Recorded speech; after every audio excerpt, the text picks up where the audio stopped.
of it was, you've created a desperate state where it is no longer seen or heard. What is your goal? For what reason are you doing this? People have asked me the same question. Why are they doing this? Total control is their end goal, and it starts with destroying our countries, destroying our culture. And with digital ID, it will take over control of us individually. I will never get into the digital ID no matter how hard life gets, but that is the part they need to move forward with their plans. Sometimes I feel like we are all living in a sci-fi movie, but this is now our reality. The Australian government is now talking about social cohesion. And I want to read you a paragraph off the government website about understanding social cohesion. It states, social cohesion is created from connections based on a shared sense of belonging and attachment, similar values, trust, and a sense of social solidarity.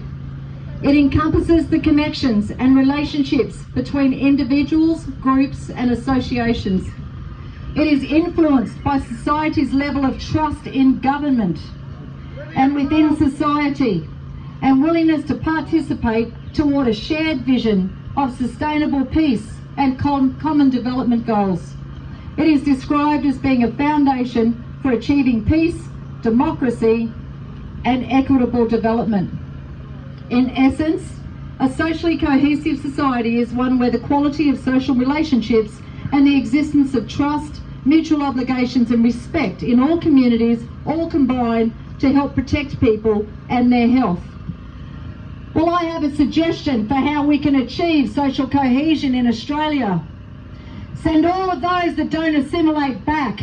Yeah! Woo! Send all the illegals back to where they came from. Yes! And have Albo and his government stand down. Yeah! And then we will have social cohesion in Australia. But right now we are here to make a stand. We are free to stand for our country. We are free to stand against the Marxist anti-Australian agenda being forced on us without our consent. We are free to oppose the Greens and their radical agenda. We are free to stand against Labor's record high level of immigration driving Australians into homelessness. We are free to oppose multiculturalism and demand a society that is cohesive and unified. We are free to stand for the good values that this country was built on and now are being eroded before our eyes. We are free to stand against the very character of this country being perverted. And we are free to fly our national flag. Yes, we are! We stand for our country, and we are going to take it back. Yeah! Thank you. I'll now ask Madison if she would like to get up here and speak.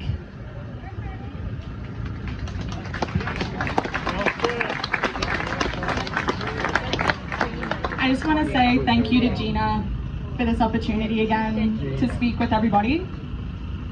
Now, I'm just a 30-year-old from Cairns. I stand before you today, not out of anger, but out of so much love for my country, love for this land and everybody I've ever met. Because what's happening right now in Queensland and across our nation, sorry, it gets me a little bit emotional. Where was I? So the love of this land beneath our feet and the love of the people who built it, the love for Australians who are left behind by their own homeland and by our government. Because what is happening right now in Queensland, across our nation, it's not normal, it's not okay, and it's not sustainable. That's the biggest thing. It's not sustainable.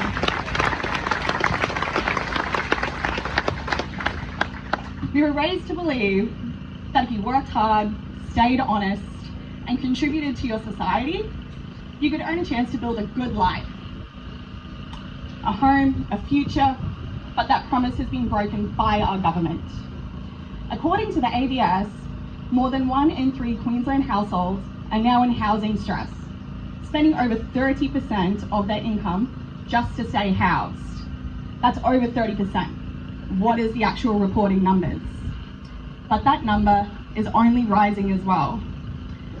I've spoken with an old colleague who was sleeping in a tent with her children and her partner, and it broke my heart that her 2 children and her partner were staying in one tent because they couldn't afford to stay anywhere and housing wasn't offered to them by our government.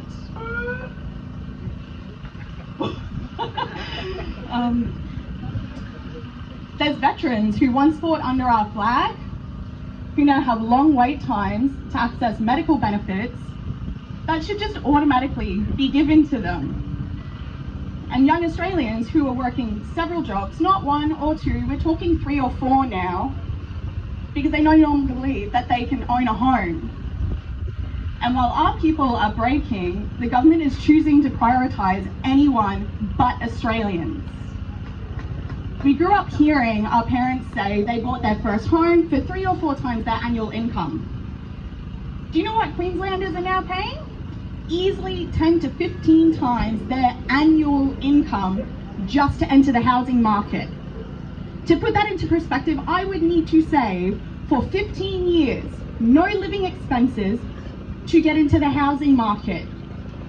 That is wrong on so many different levels. Now, that is all because the market's rigged. And why is it rigged? Because of mass immigration.